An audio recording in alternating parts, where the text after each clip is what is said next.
Hey y'all, glad you're back.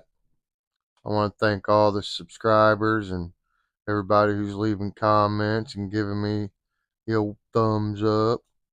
Really do appreciate it. Um, I gotta get this video making thing in a rhythm. Been having a hard time lately, stuff coming up, been getting sick. Man, I just got over a pretty good stomach ache. I'm not even over it all the way. I wanted to make a video for you guys, so I was going through my knives and I seen a knife that reminded me of hunting on the Amish. I hunted on them for a little while. But here's what I want you to do. Go get your snacks, go get your soft drinks, go have your bathroom break, because we're fixing to get this party started. Let's go. But bow season one year, this was a dandy. There's ice on the ground, right? Like it was a icy year. It was hard to walk. I slipped and slide and was fighting ice all the way to my tree stand. Now I get up in my tree stand. Well, first, when I pull up that morning, I noticed that, and it was right at daylight when I got there. I noticed that they were already out there with all their workhorses. So they used big workhorses. Like, I can't tell you what these horses were called, but they were big and they definitely understood that broken Dutch German because that's what they was talking. And when I pulled up, they had all these horses out and they was getting them ready. Man, it was cool, right? I'm walking through there with my camouflage. I mean, really fitting in. Not at all fitting in. So I'm like, all right, well, I'm cool. You guys don't worry about me. And I just take off walking and walk to my tree stand. Well, I say walking, but it was more like, sliding. And I didn't know what these guys were doing, but usually when they had these horses out like the way they did, they were going to go do some logging. These horses were big. These were not their hay wagon horses or nothing. These were big horses, giant horses. It was crazy. But I get out into the woods. Well, I'm out in the woods probably, I don't know, half an hour, 45 minutes, and I start hearing a chainsaw. So I was like, "Yup, I knew it. They're out here cutting logs. I'm trying to hunt." But then I was like, well, that's not that big a deal. I remember deer walking up on us when we were cutting firewood in the woods, you know what I mean? Chainsaw running, they just walk right up, look at you, and be like, what are you guys doing? But anyway, so I didn't let it bother me that much, even though I figured it probably was scaring some of the deer off. It was probably scaring some for sure. But it was actually a new spot, and I wasn't sure what kind of activity it had yet anyway, so I really wasn't missing out on anything, I guess. But I'm sitting there and I'm hanging out, and the saws are running for a couple hours. It's starting to get warm, even though it's still freezing outside, below freezing. But like the sun's starting to come down on me, warming my feet, my hands up, and whatnot, just shining on it. And I start hearing somebody like yelling, "The chainsaws stop!" Like all of them stop. And then I hear somebody yelling, and you can hear like some two or three, maybe more Amish fellas yelling, and they're speaking that broken German Dutch language that I just don't even have a clue. And I notice I hear one of these voices sound like it's getting closer, right? And I'm thinking, is that guy coming to look for me? Or are they hollering at me? And I'm waiting and I'm waiting. And finally, I see this Amish fella, and he was a younger guy, but he was probably like 18, 19. But, their boots don't have no tread. This guy was really skating. And where I was hunting went kind of like down this little draw and then back up the other side. And I was hunting in a tree up on the other side. And I had good boots on. And, I had a pretty hard time getting up that hill to get to my tree. Well, this guy comes running in. He's looking for me. He knows I'm in a tree. They don't know what tree, but they know I'm hunting in a tree. And they saw what direction I was in. So that's what he did. He just ran that direction, was hollering English, English is what he was saying.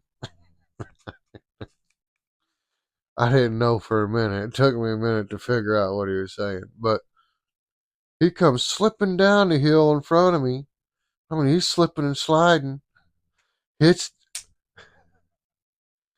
hits the ground, gets up, and he starts trying to get up. And the whole time he's hollering English, English. And I'm like, what? What's going on? I'm trying to yell at him, and he won't quit yelling or trying to climb. He keeps sliding down. He can't get up to me. And finally I'm like, hey, hold on, and I just start waving at him, hold on. I don't know if he ever seen me when he was trying to get up the hill. It's like he's just tracking me, you know what I mean? And he never seen me until I started hollering, hey, hey, hey. And he looks up. He's like, English, we need your help. We need your help. And I'm like, what? What happened? Come on, we need your help. Come on. So I'm like, all right. I leave my bow and everything up in the tree. I just climb down the tree real quick because I'm like, I can tell this guy it's an emergency. Right? So, and we did have cell phones. This was during cell phones. It was pretty much in the beginning, like, everything was still flipping. So that's how early it was. And, yeah, tough phone looked like a big yellow banana. Okay. So that's what I had. So, anyways, I get down, and I start following him, and I'm actually helping him back because I can get better traction than him. Man, that gnat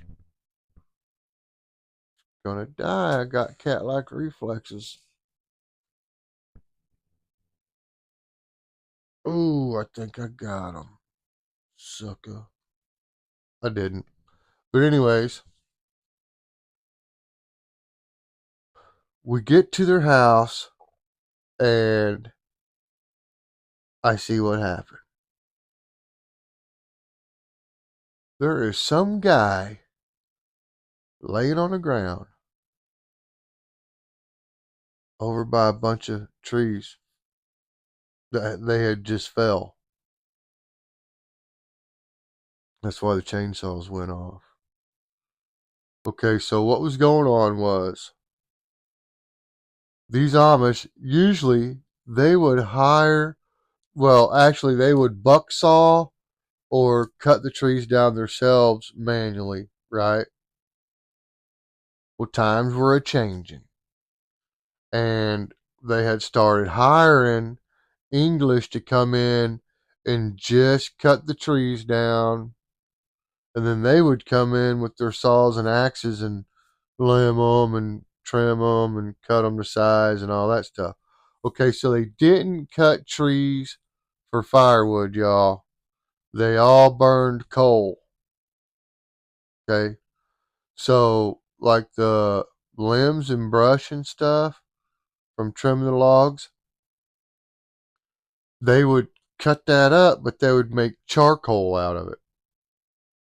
Okay, and there's a reason why they didn't burn wood,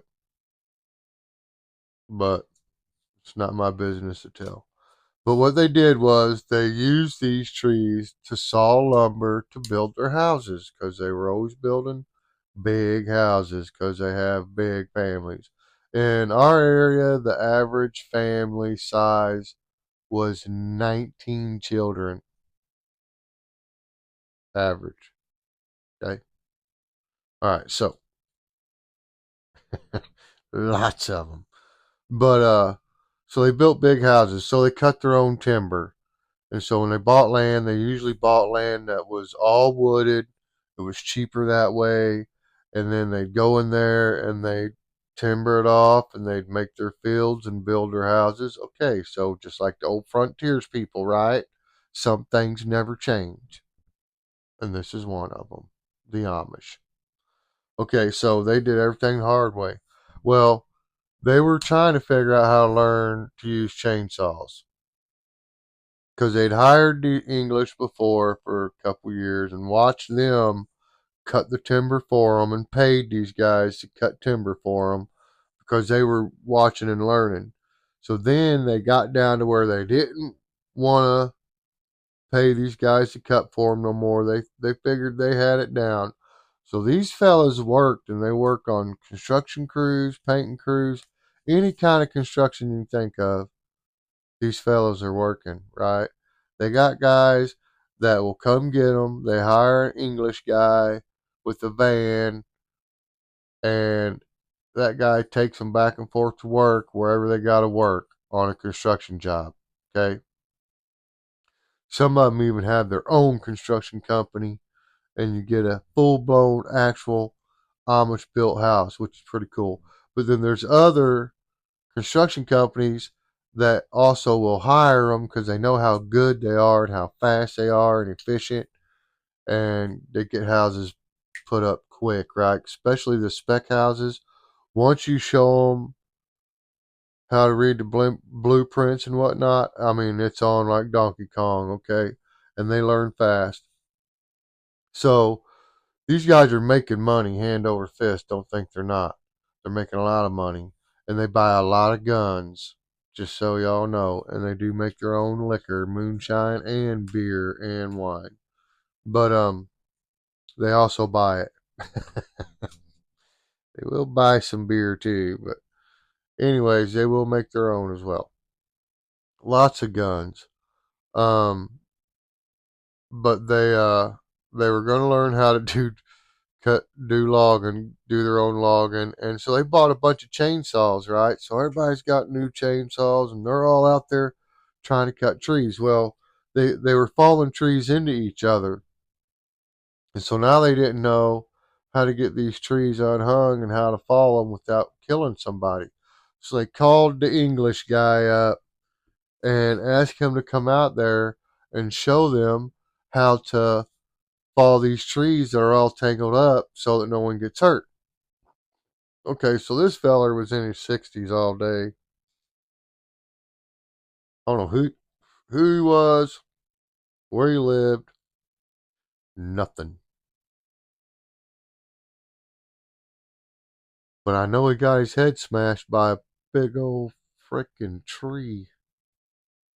So I guess what happened. So these Amish guys are trying to tell me what happened. And they're all real excited and they're really nervous. And they don't want the ambulance or the police there. But they don't know how to use this man's cell phone to call somebody in his family to come get him and take him to the hospital.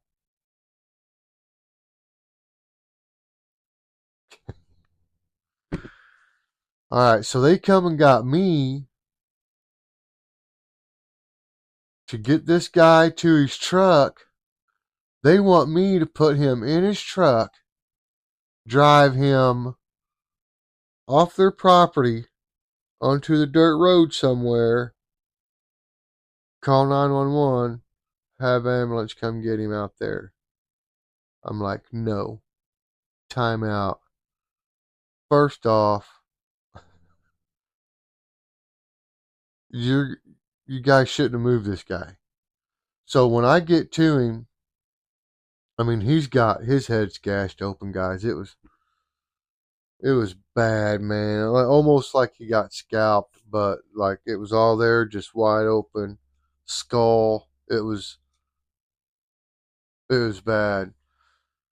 So and he's out. When I first seen him, I wasn't even sure he was alive.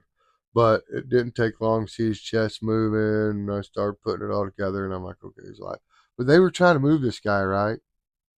Whole time I'm telling them no. They didn't care. They just kept moving him. They get him all the way to his truck, and finally I get mad, and I'm yelling at him. I'm like, listen, you guys are going to kill this guy. You can't be moving him. He could have a neck injury. His back could be broke. He's still unconscious, right? So while he's laying in his truck, they've put him in his truck. I'm trying to talk to the main Amish guy that was there, not the guy I know. The guy I know wasn't there. It was some other dude that was way older. And he's trying to, in English, he's trying to tell me what I'm going to do. And I'm trying to tell him that's not going to work. That's not how it's going to happen. So finally, he starts listening to me. And I'm like, listen, let me make sure this guy's okay first. Let me see what kind of shape he's in. I'll get on his phone and I'll see if I can't get a hold of his son. And like me with my phone, my son is in my cell phone as son. So, so I was just hoping that this guy thought the same way as me and he just put son, or it would be his son's name and then say son or something, right? Huh. So first I get this guy talking. He don't know the president. He don't know what year it is. And this guy is messed up, right? He don't know nothing. He don't know where he's at. He don't know what happened. Nothing. So, and now he's like wanting to get up, and I can tell shock is coming. Shock is coming. So I'm like, dang. So I got to get the phone. I get his phone. Nobody really used lock codes back then, you guys. I open his phone. I hit his menu. Recent calls. Son. I was like, yes. Perfect. So I dial it. And he's like, hey, Dad. I'm like, okay, first off, this isn't your dad. And I don't mean to freak you out or nothing, but your dad is over here at the Amish. They're not letting me call an ambulance. He's been hurt. I need you to get over here and bring the ambulance with you. Well, when I said that, the Amish guy's like, no, no, no ambulance. I said, don't bring the cops, only the ambulance. He's like, all right, I'll see what I can do. I'll be there in a minute. Click, hang it up. Put the phone back in old boy's pocket, right? So now my whole focus is on old boy. I'm getting him stable, making sure he don't go into shock. So I just start talking to him, talking to him, talking to him. I got a compress on his head, a shirt. I don't know where. I think it was an Amish shirt. Put it on there. I'm keeping the bleeding down. It kept bleeding. It was pretty bad. But anyways, long story short, the son shows up minutes later. He takes over. I step back right behind him, like a couple minutes. Here comes the ambulance. And about the time you could hear the ambulance, the old Amish guy's like, no, no, no. But the son's already there. And he's like, listen, they're coming in here. They're putting my dad in the ambulance and they're leaving. You don't have to talk to nobody. So he had already talked to them. And that's exactly what they did.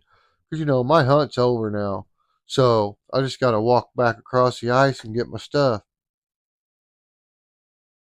So I'm sitting there waiting, watch what's happening, with the ambulance and the old timer. They get him all on the stretcher and put the neck thing on him. He's on the board, the whole deal. They put him in the ambulance. His son comes over, shakes my hand for helping. I'm like, hey, man, I really didn't do nothing. Just all I did was call you. These guys are the ones that, got him in his truck, blah, blah. Come and got me. Well, he leaves. I don't know any of their names. That old man or his son. I can't remember them. I did know them, but I can't remember them at all. But anyway, so now I'm like, everything's over. Everybody leaves. I'm like, well, dang, now I got Gotta walk back across the ice, get my bow and everything. Well, I start heading back, and that old timer hollered at me. Well, not old timer, the elder, Amish elder, hollered at me, and I was like, "Yeah." And I come back. He said, "You gonna go hunting? You gonna keep hunting?" I was like, "Nah, my hunting day's over." I said, "This is too much for me. I need to go home." So he's like, "Come with me." He said, "Do you drink beer?" And I'm like, "No, don't drink. I don't drink." He's like, "Well, come on. I want to show you these horses. And tell me if you know anything about these logs." He said, "Don't worry about your hunting stuff. It'll be here in a minute." And he hollered something in Dutch German to some of the teenager boys. And they took off. I'm pretty sure they just tracked. Because I don't know if they knew where my tree stand was or not. They sure ran straight to it. But I think they tracked me and the other guy. But anyways, they showed me the trees, the logs. They were cutting a bunch of white oak and red oak. But the horses was the coolest thing.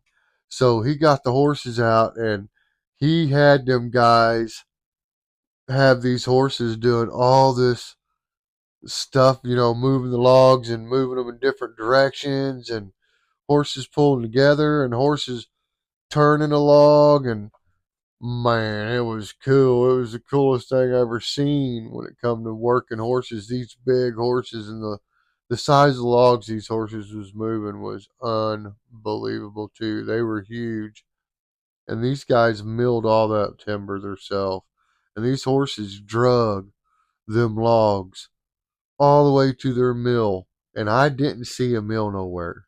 So I don't know how far them horses had to drag them logs, but it was farther than that spot that I hunted on all the time. There was not a mill around there, and that was pretty cool. And so the last year I hunted there, and I knew it was going to be the last year I hunted there because I had gotten a different place to hunt.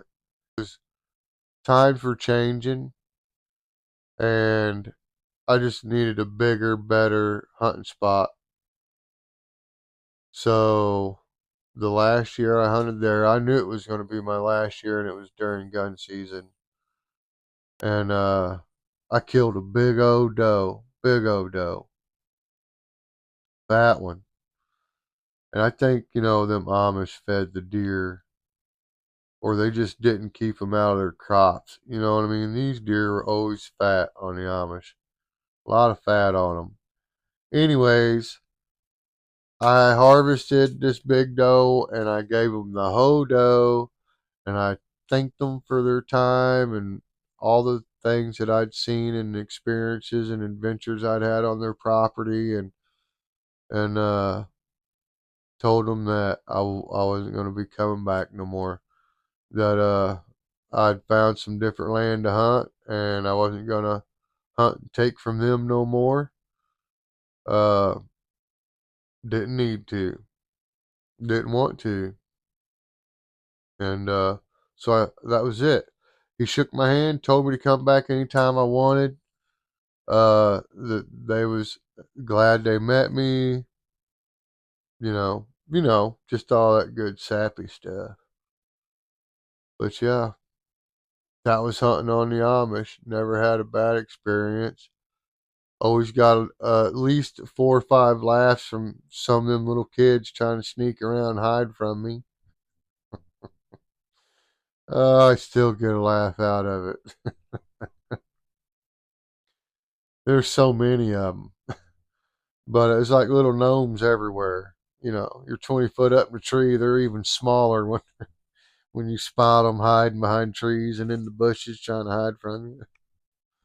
It was fun, but that was that, and